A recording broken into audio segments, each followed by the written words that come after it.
မုံညင်းညင်စေးကြည်လို့ခွေးစီကိုပဲကျွန်တော်ဝဲစားတယ်တို့တွေငငယ်တော့ငါပဲမြင်လောက်ရှိသေးတာမို့ကွယ်နင်းရဲ့ငါရဲ့အမေချမ်းရဲ့မမနဲ့ရဲ့တောင်မြုံမင်းရဲ့ဥရှင်ကြီးရဲ့နောက်မေတော်ရဲ့သုံးမှန်လှရဲ့ကိုကြီးကျော်တောင်းအရက်တွေမူလို့လမ်းမလဲလို့ငါထူခဲ့သေးတယ်ဩနေပေရှင်တောင်းမမရဲ့အိမ်ဦးနှစ်ကိုခွာနေကြချင်းနေ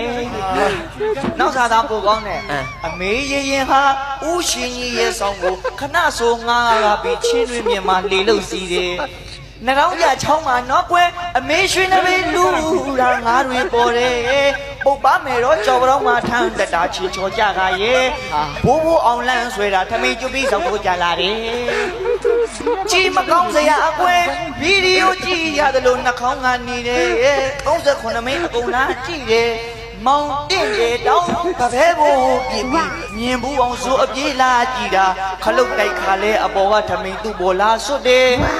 ဒါမျိုးတွေကျုပ်ကပြောတော့နတ်ကြီးတွေဝိုင်းကင်လိုက်မယ်တော်ပြီရထောရဲ့ကျွန်တော်ထိုင်အောင်မယ်